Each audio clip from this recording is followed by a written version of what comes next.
Muy bienvenidos amigos y hermanos al estudio diario de lecciones de Escuela Sabática. La palabra de Dios dice: mas buscad primeramente el reino de Dios y su justicia, y todas las demás cosas vendrán por añadidura.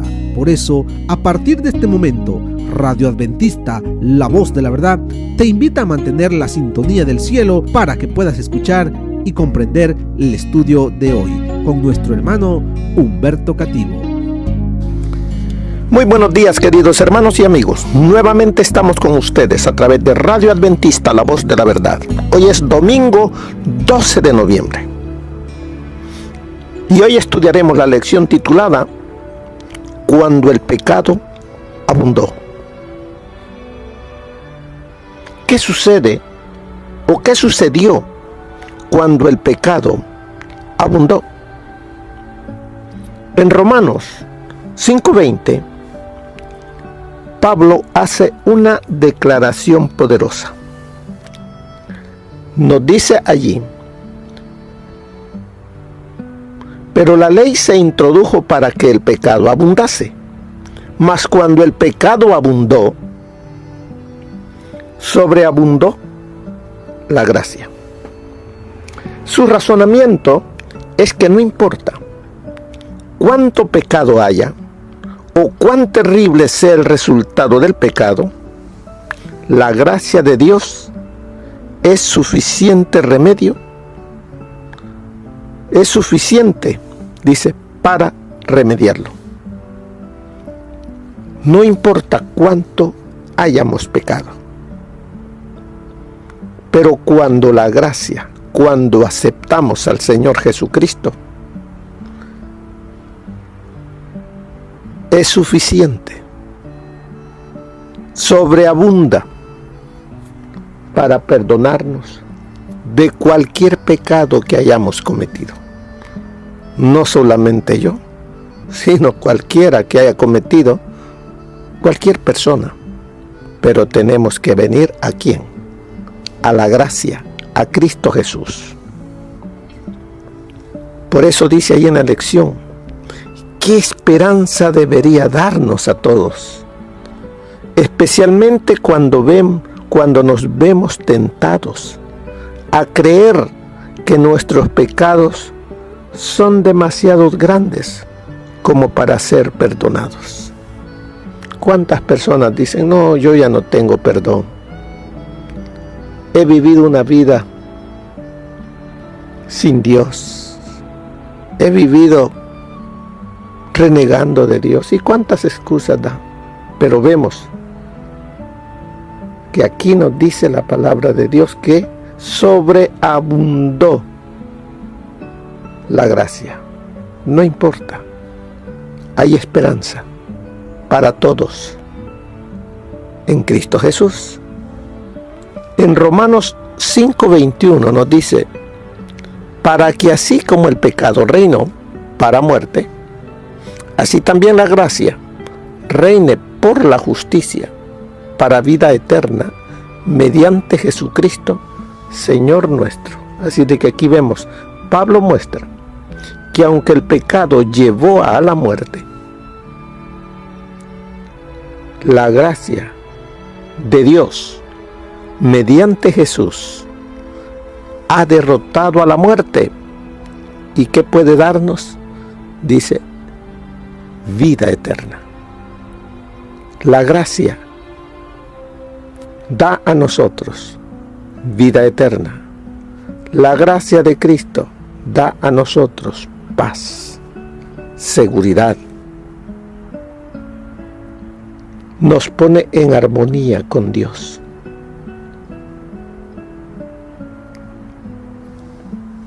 En Romanos 6:1, él dice: ¿qué pues diremos? ¿Perseveraremos en el pecado para que la gracia abunde?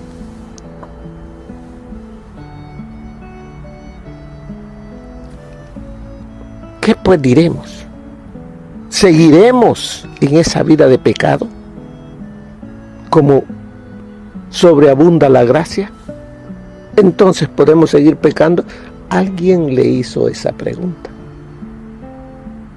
de los que estaban allí, que lo querían a él poner en ridículo ante los demás.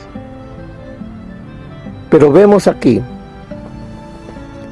que, dice Pablo, sigue una interesante línea de argumentación en el capítulo 6 acerca de por qué una persona justificada no debería pecar.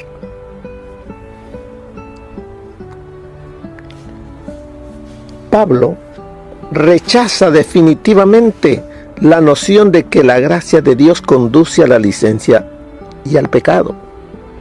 A la acusación hecha de si no conviene acaso pecar para que la gracia abunde, contesta categóricamente: en ninguna manera. Ni se debe pensar en eso. Imposible. ¿En base a qué? ¿A qué puede contestar con una negativa tan categórica cuando había razones, por lo menos aparentes, de que tal cosa podía desprenderse de su enseñanza? En la primera parte del capítulo da 5 razones poderosas por las cuales es absurdo pensar en la línea de sus acusadores. En el versículo 2 nos habla y nos dice la primera razón. ¿Por qué nos dice allí?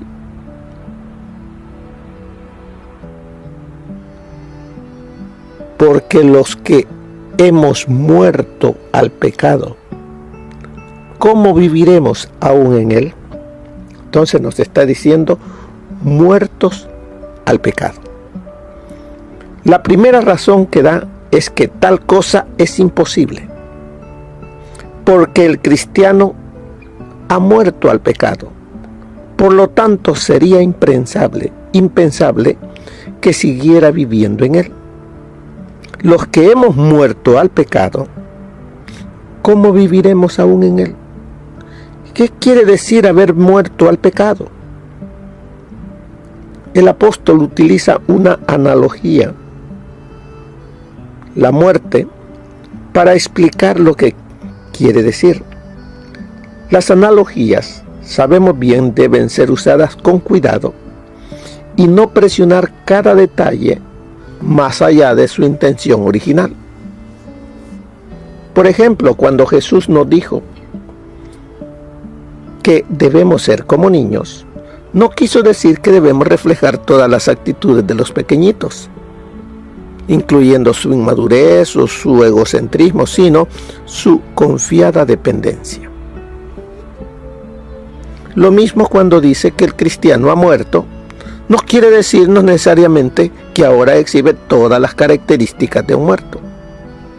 Pero entonces, ¿qué quiere decir? ¿Qué quiso decir el apóstol cuando dice que hemos muerto? En respuesta a la acusación de que la gracia de Dios invita al pecado. En primer lugar, hemos muerto.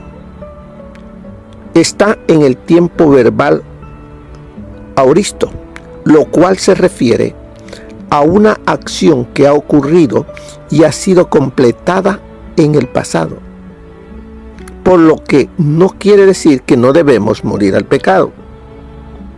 Como algunos lo han interpretado, no es algo que debemos hacer, habla de algo que ya ocurrió y en forma definitiva y final en el pasado.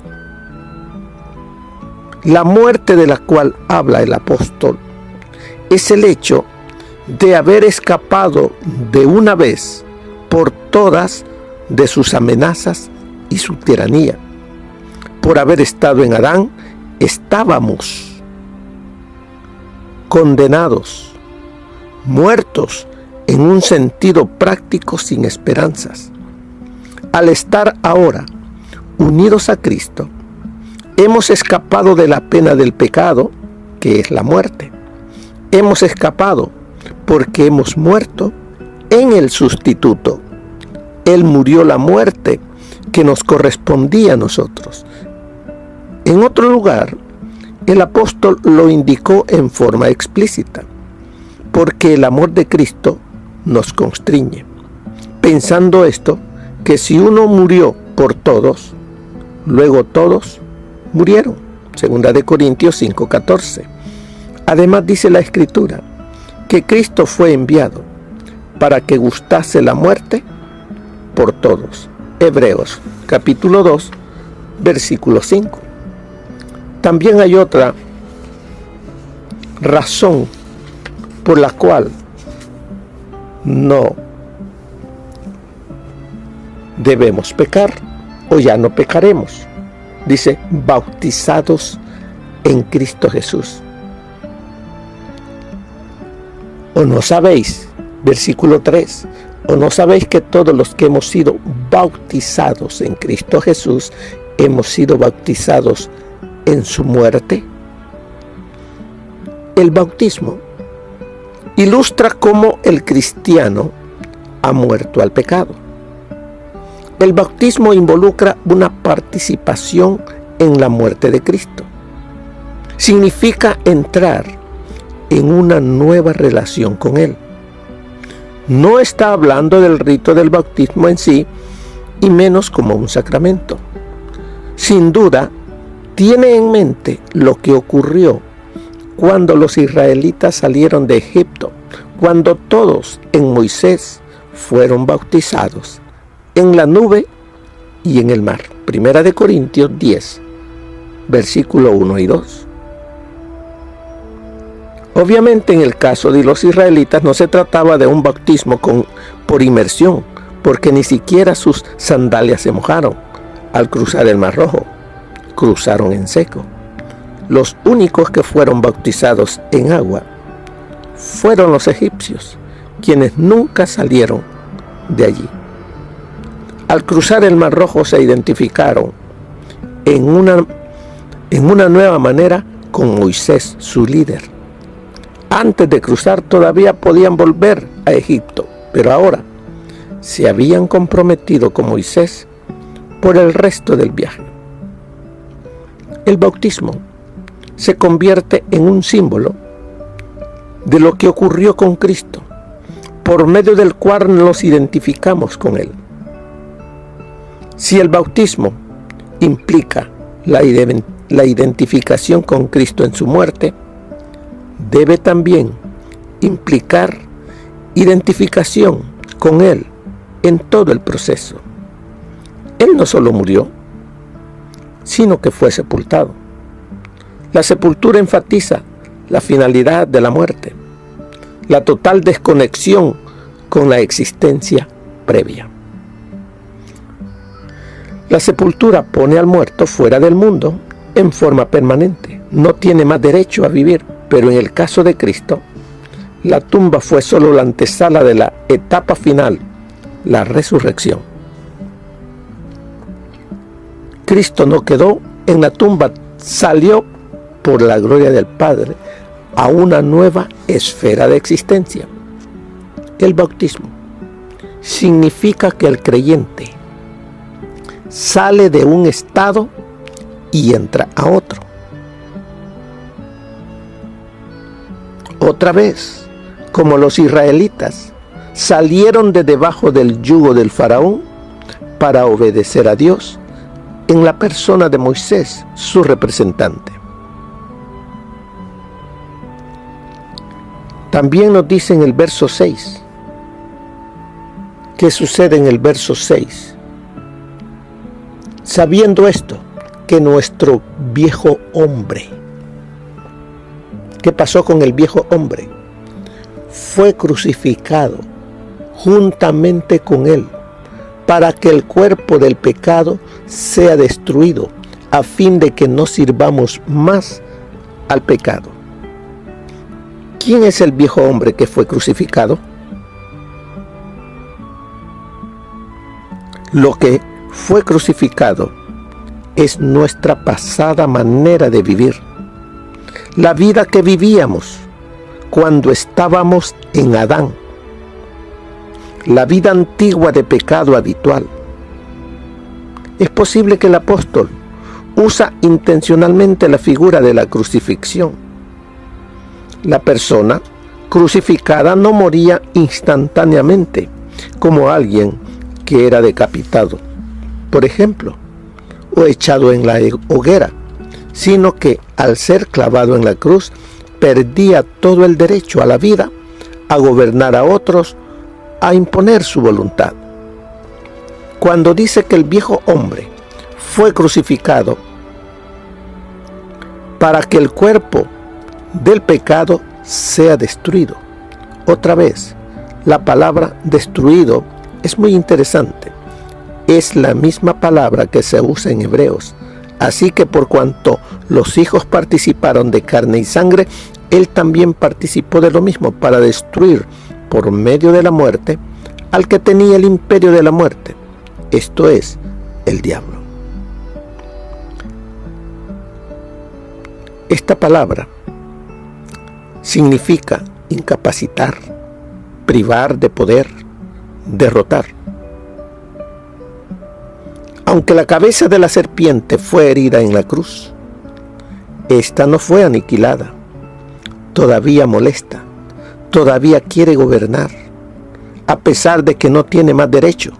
De igual manera, el viejo hombre no es destruido en el sentido de que desaparece, sino que pierde el derecho de ejercer control, de tener autoridad.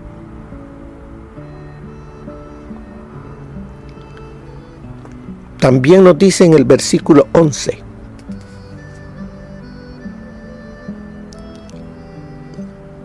así también vosotros, consideraos muertos al pecado, pero vivos para Dios en Cristo Jesús, Señor nuestro.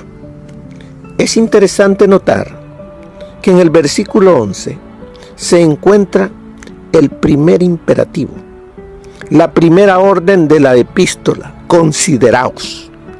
Es la primera exhortación. Después de 148 versículos, aparece la primera orden para los lectores. Por 6 capítulos y medio, ha estado muy ocupado exponiendo lo que Dios ha hecho para salvar al hombre, sin mencionar ningún imperativo, y ha pintado un cuadro sumamente generoso, casi imposible de creer, a menos que sea por la gracia de Dios. Pero lo que es de veras notable es que la primera exhortación no tiene que ver con el deber, no es un pedido a hacer algo, sino a creer en lo que Dios ha hecho.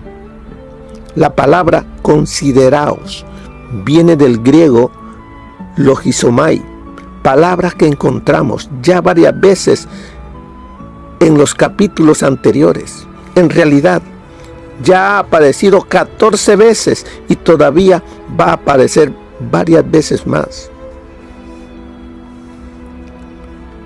En realidad, la palabra logizomai tiene dos usos principales en griego. En primer lugar, se usaba en asuntos comerciales para evaluar un objeto y determinar las pérdidas y ganancias.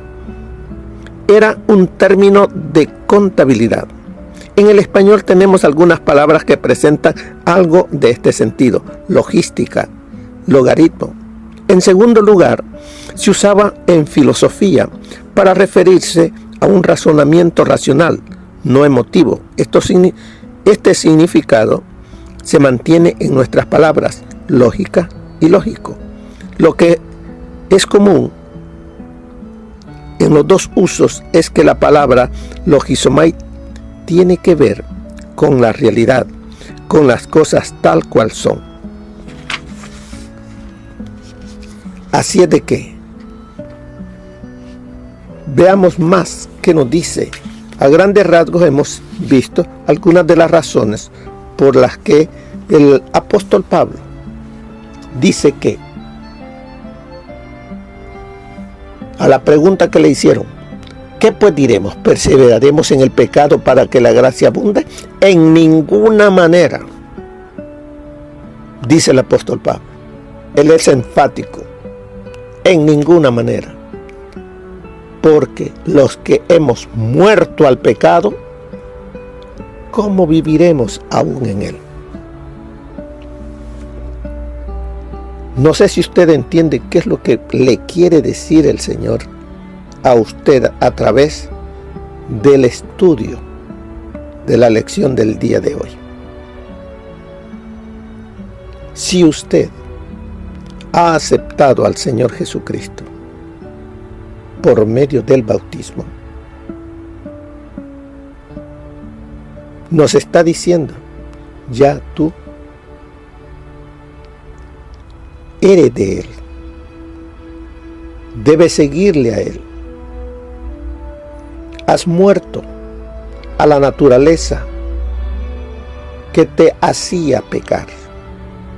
Ya no estás bajo el yugo del pecado.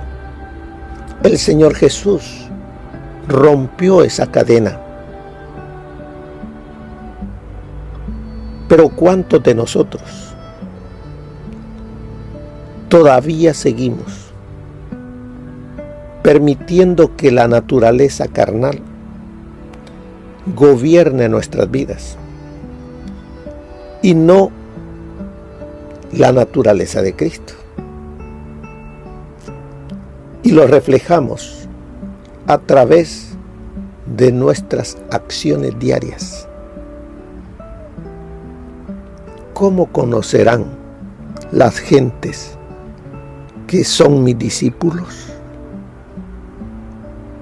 Por sus obras. Dice, por sus obras los conoceréis. ¿Qué es lo que ven en mí las personas? ¿A la vieja naturaleza todavía en mí viva o a una vieja naturaleza crucificada? Por eso dice el apóstol Pablo, en ninguna manera, es imposible, dice, porque los que hemos muerto al pecado, ¿cómo viviremos aún en él?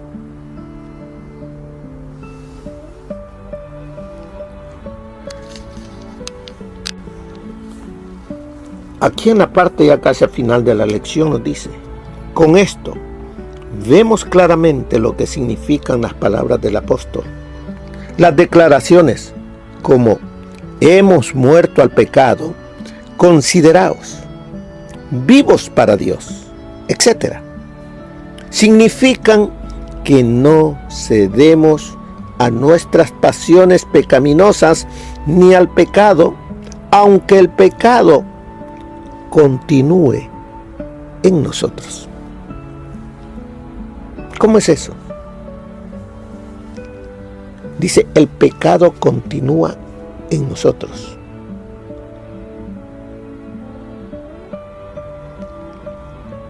Sigamos leyendo. Sin embargo, el pecado permanece en nosotros hasta el fin de nuestra vida. Como leemos en Gálatas 5:17, el deseo de la carne es contra el espíritu y el del espíritu es contra la carne, y estos se oponen entre sí. Hay una lucha. Hay una lucha en todo cristiano. ¿Por qué? Porque cuando nosotros nacemos, tenemos una naturaleza. Cuando nacemos de mamá, tenemos una naturaleza. Es la naturaleza de Adán. La naturaleza en la cual vamos creciendo y vamos haciendo las cosas que al cuerpo, a la carne le gustan. Pero crecemos y llega un momento que escuchamos la voz de Dios y aceptamos al Señor Jesucristo como Señor y Salvador, y entonces es imputada en nosotros otra naturaleza. la naturaleza espiritual, la naturaleza de Cristo. Así es de que ahora ya no solamente tenemos una naturaleza, ahora tenemos dos, la carnal y la espiritual. La carnal quiere seguir gobernando en nosotros, pero como ya vimos, pierde ese poder de gobernar cuando le entregamos nuestra vida a Jesús.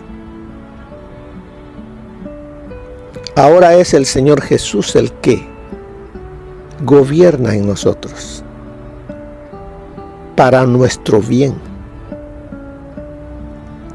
Pero ¿qué sucede cuando esa naturaleza carnal que permanecerá en nosotros hasta que muramos, la seguimos alimentando? No es un cadáver total, está moribunda, pero todavía sigue molestando. ¿Por qué? Porque nosotros la alimentamos. Le damos del alimento que a él le gusta, aunque sea poquito. Y eso está causándonos problemas a nosotros en nuestra vida cristiana. Por eso el apóstol Pablo nos dice: consideraos muertos al pecado. Ya no alimentes esa naturaleza, porque te va a hacer la vida imposible. Por eso nos dice aquí: sin embargo, el pecado permanece en nosotros hasta el fin de nuestra vida. Por lo tanto, todos los apóstoles y los santos confiesan que el pecado y las pasiones pecaminosas permanecen en nosotros hasta que el cuerpo se vuelva cenizas o resucite un nuevo cuerpo, o sea, cuando sea glorificado, cuando el Señor Jesucristo venga por segunda vez. Hasta entonces ya no habrá dos naturalezas, en mí solamente habrá una. Por eso el Señor nos dice: hijitos míos, estas cosas os escribo para que no pequéis. Pero si alguno hubiere pecado, si alguno en algún momento cede a la carne, dice: abogado tenemos para con el Padre, a Jesucristo el justo. ¿Qué me está diciendo ahí? No te quedes allí. Recuerda, yo morí, yo pagué, yo vine a este mundo para que tú tengas vida eterna. Cuando el pecado abundó, sobreabundó la gracia. Mire lo que nos dice el espíritu de profecía para el día de hoy. Tenemos el relato animador de que Enoc caminó con Dios. Si Enoc caminó con Dios en esa época de degeneración, justamente antes de la destrucción del mundo por el diluvio, debemos recibir valor y ser estimulados por su ejemplo, en el sentido de que no necesitamos ser contaminados por el mundo, sino que en medio de todas sus influencias y tendencias corruptoras, podemos caminar con Dios, podemos tener la mente de Cristo. Mensajes Selectos, tomo 3, página 386. Podemos llegar hasta Dios por medio de los méritos de Cristo, y Dios nos invita a que le llevemos nuestras pruebas y tentaciones, pues Él las comprende todas. Así como un padre terrenal anima a su hijo para que vaya a Él en todo momento, así también el Señor nos anima a deponer ante Él nuestras necesidades y perplejidades, nuestra gratitud y nuestro amor. Cada promesa es segura. Jesús es nuestro fiador y mediador, y ha colocado a nuestra disposición todos los recursos para que podamos tener un carácter perfecto. La sangre de Cristo, con una eficacia permanente, es nuestra única esperanza, pues solo a través de sus méritos tenemos perdón y paz. Cuando la eficacia de la sangre de Cristo se convierta en una realidad para el alma mediante la fe en Cristo, el creyente hará que su luz brille en buenas obras, dando frutos para justicia. Esto se encuentra en el Comentario Bíblico Adventista, tomo 6, página 1116.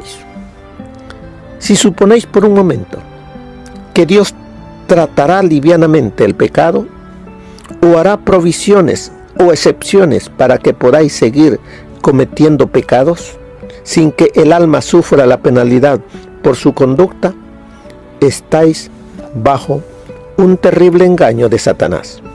Cualquier violación voluntaria de la recta ley de Jehová expone vuestra alma a los desembosados asaltos de Satanás. Recordad que la tentación no es pecado. Recordad que no importa cuán angustiosa sea la circunstancia en la cual un hombre esté colocado, ninguna cosa puede realmente debilitar su alma mientras no ceda a la tentación y mantenga su propia integridad. Los intereses más vitales para vosotros individualmente están bajo vuestro propio cuidado. Nadie puede dañarlos sin vuestro consentimiento.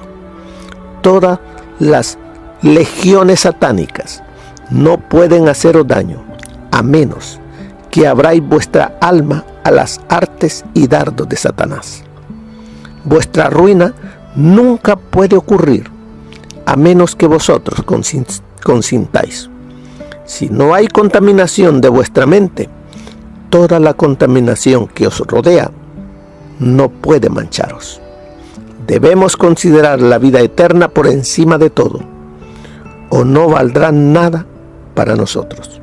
Solamente aquellos que desplieguen esfuerzos perseverantes y celo incansable, con intenso deseo de apropiarse del valor del objeto que persiguen, obtendrán esa vida que se mide con la vida de Dios. Tenemos el ejemplo de Adán y Eva, y el resultado de su transgresión debe conducir a cada alma a evitar el pecado, a aborrecerlo como la cosa odiosa que es, y a pensar que, en vista de los sufrimientos que causa el pecado, es mejor perder todas las cosas que apartarse de lo más mínimo, apartarse en lo más mínimo de los mandamientos de Dios. Esto está en nuestra elevada vocación, página 96. Así es de que,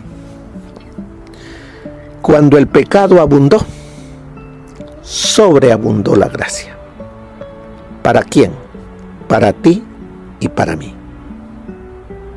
Así es de que, hermanos, muramos al pecado, que no se señoree más en nosotros. Vivamos para Cristo. Él es el que dio su vida, ya pagó por nosotros. Él es nuestro sustituto, Él es nuestro garante, Él es nuestro Salvador. En Él obtendremos la victoria sobre el pecado. Recuerde el título de la lección de esta semana: ¿Cómo vencer el pecado? ¿Cómo lo podremos vencer? Teniendo los ojos puestos en Jesús, teniendo nuestra vida entregada a Jesús, haciendo lo que a Él le agrada. Que el Señor les bendiga, mis queridos hermanos, que tengan un feliz día. Bendiciones. Amén. Gracias por habernos acompañado en el estudio de hoy de Lecciones de Escuela Sabática. Te esperamos para nuestra próxima transmisión aquí por Radio Adventista, La Voz de la Verdad. Y recuerda sintonizarnos siempre. También puedes encontrar estos audios en nuestro canal de YouTube. Búscanos como La Voz de la Verdad. Allí encontrará estos audios. Que tengas un feliz día. Te esperamos para la próxima.